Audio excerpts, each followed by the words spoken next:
So I was like, oh my God, they think I'm brain dead? And then I'm like, wait, am I brain dead? I'm like, but why can I think? And why do I remember? So I'm like freaking out. Jake Haendel from Boston, Massachusetts spent 10 months in a coma-like state and says he was conscious the entire time. He says it stemmed from his drug use. You know, I was always like life of the party type kid, but my mother was, you know, terminally sick with breast cancer. Also, parents got divorced when I was young, which led to some depression. Jake battled severe insomnia. I was just drinking, you know, I can't sleep. It wasn't until I got my wisdom teeth out where I was in real pain, and I actually called one of my friends and I was like, hey, you know those like pain pills you guys do? You know, I had one delivered to my family house within 20 minutes. I had the best night of my sleep since I was 9 years old. And I was like, whoa, I think I like this. His drug use became more frequent. It scared me how much I thought it was like something I could control. So I went to Perk 30s, which you could smoke. That's when I noticed getting opiate withdrawals. I'd wake up and I'd be like, oh, I feel sick. It was like, you know, a good way to describe the feeling is the worst flu you've ever had with the mental feeling of impending doom. And I was like, I can't handle it anymore. Got it from somebody, and you know, next thing I know, I'm smoking heroin to maintain. Many people around him didn't realize how bad his addiction was. I never looked like your typical addict. I was very high functioning, so I was like able to keep it under wraps for a very long time, but it did get out of control. There's all these soldiers there, like probably like 400. This is a guy on the YG. This is a Coma. Died.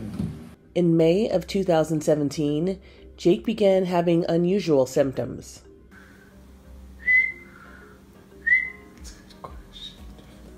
Do the kiss again. First thing I noticed was my voice was higher pitched, and I don't even think I noticed it. I may have like been like, huh, I sound kind of weird. But it wasn't until other people were like, what's up with your voice? Probably 2 weeks after I would swerve. And I would never swerve before. And I was like, whoa, like what's, like I kept saying to myself, what's wrong with you? The third thing that led up to me going to the hospital, my balance. And I'm walking through the halls, and I have to like put my hands out for the walls on the side to keep my balance. He went to get checked out. You know, we're gonna check you out for stroke-like symptoms. And yeah, I immediately said to them, I'm like, okay. I'm like, I don't think I'm having a stroke though, because this has been happening for like a couple weeks now. And you know, that's not a stroke. More tests were done. And I get the MRI.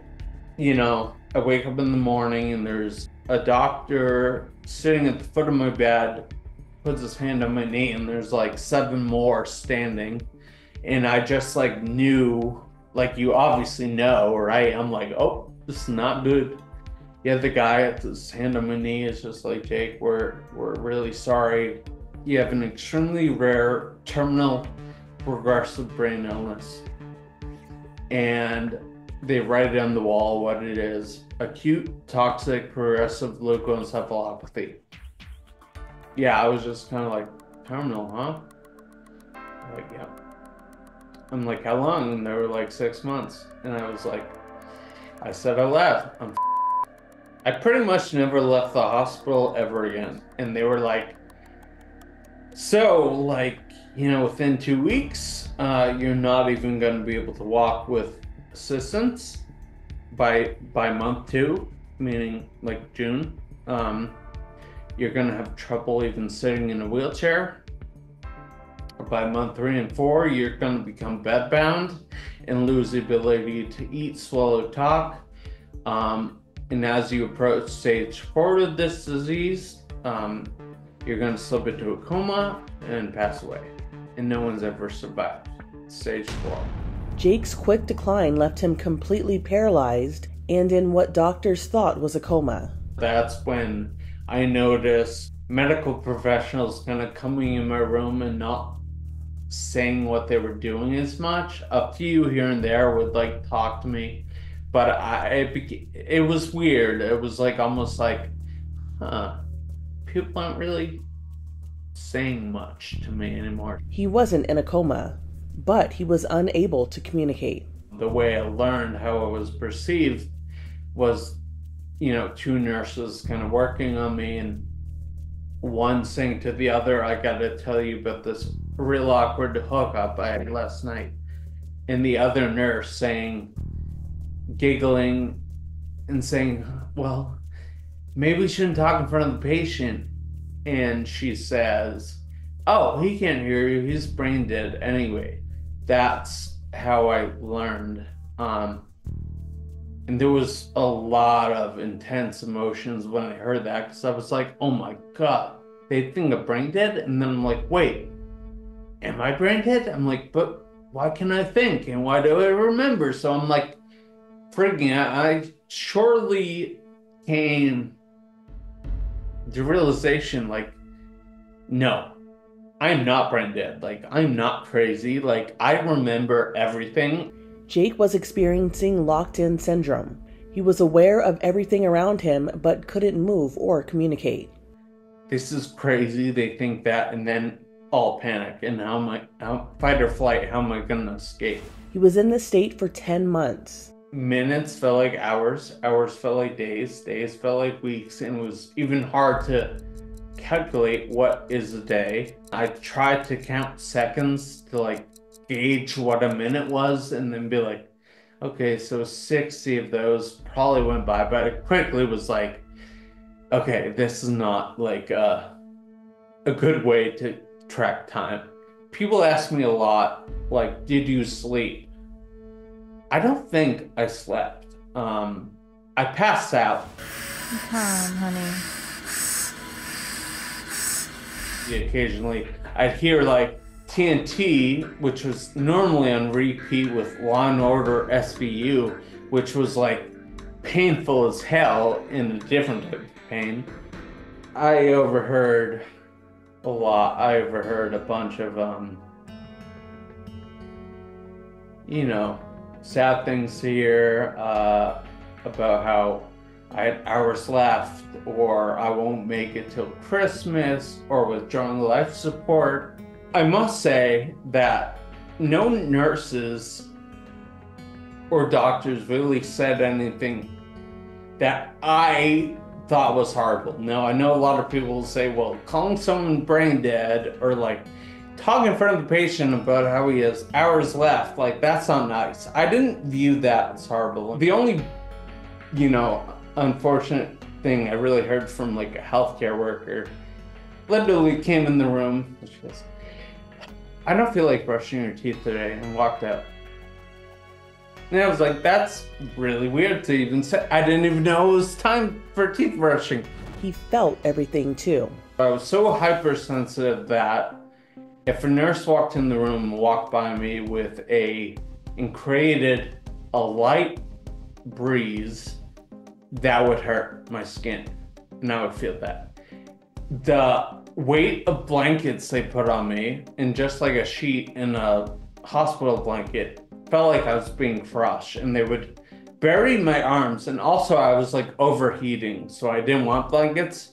I would have itches that, like, I try and explain this to people. I'm like, I never knew how bad an itch could be until you're paralyzed. And I'd be like, oh my God, oh my God, oh my God, someone's got to itch this for me. And then I'm like, I can't tell. How do I signal? How do I tell them? Oh my God, oh my God. And then luckily I'd pass out. Jake entertained himself and relied on his sense of humor. So I'm gonna like talk to myself, and I'm gonna like talk to myself about meaningful things. And I'm even gonna quiz myself on geography and math and like keep it sharp, just like the Law and Order thing.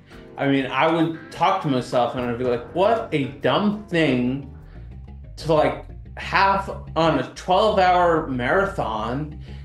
It's like, how much, like I would say to myself, how much rape can one comatose guy handle? You know, and like I would make fun of the outrageous situation I was stuck in that was certainly not funny by any means, but I was just like, what else am I gonna do? One day, Jake had a breakthrough. They're just doing their usual rounds, and I'm just kind of stuck in purgatory here, and I hear he's moving something. You guys see that? He's moving something. Then I hear how it's involuntary, and then I hear, hey, I don't know if you can hear me, but if you can, do that again.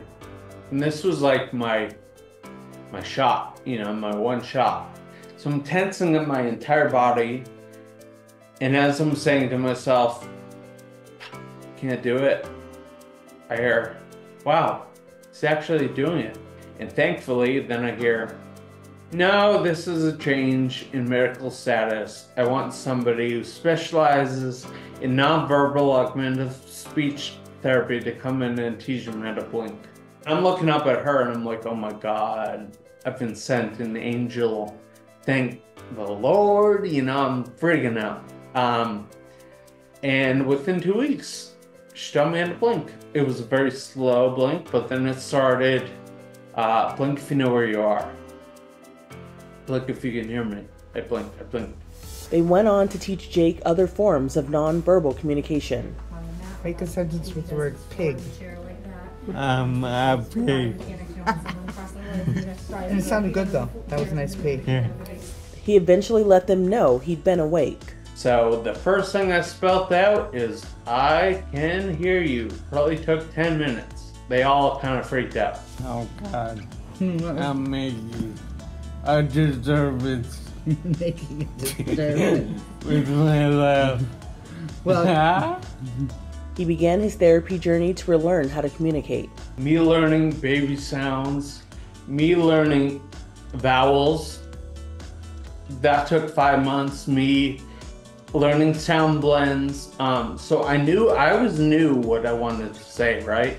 It just didn't come out correctly. It took me a very long time. I was so motivated, right, to like get to the place where I can talk to you, I can talk to the world, because I had a plan to like tell the story, right? Jake relearned to use his body. Now I can do this. No hands, mother. I definitely have some like, you know, my feet are so, or my ankles are so contracted still, even though they're light years better than they were.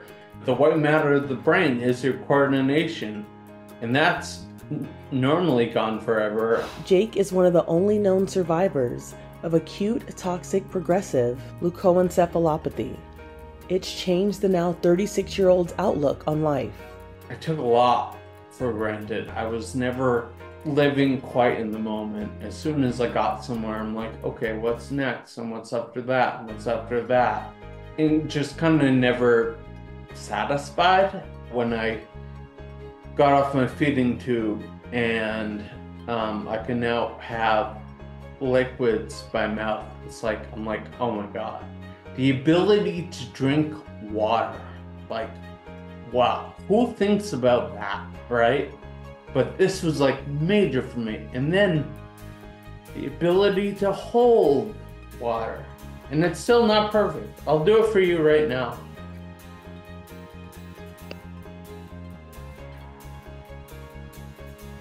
And I spilled it on my computer too.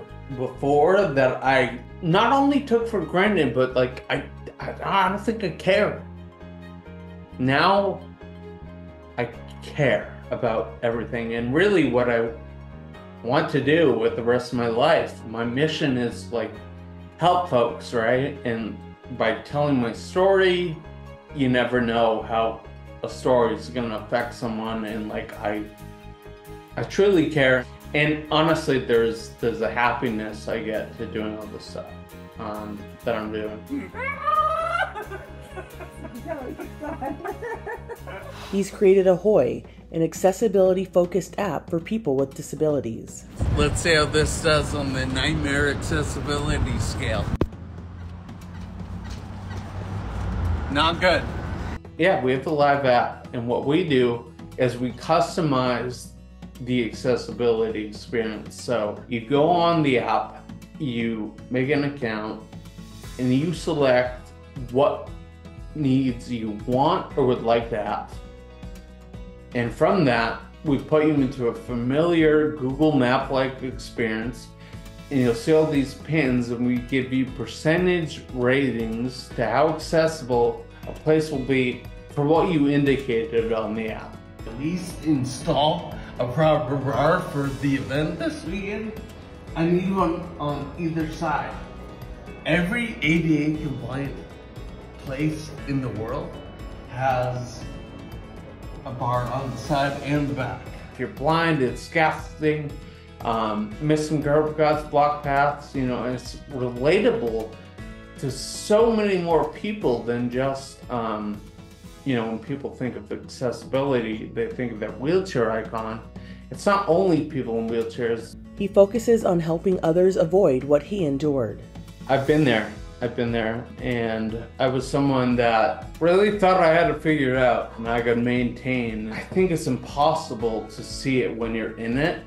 I get it, and it's hard, but if I was able to do it with a crazy terminal illness, I think anyone that is breathing can do this. Seek the help. And also, like, there are resources out there. I know that they're not the prettiest at times. It's shorter term for the longer term, and do it. And then talking about it and being honest it's amazing what weight comes off of you after you do that, and what you can achieve, and that will help. I don't want anyone to ever have to go through what I went through. So for those out there that are like struggling with depression or just feeling bad about life in general and not, you know, enjoying the little things that I used to take for granted that now I enjoy, I'm like, I just would rather, you know, if I can tell my story and get someone to, you know, turn that on without having to go through something, it's just better. For Inside Edition Digital, I'm Andrea Swindall.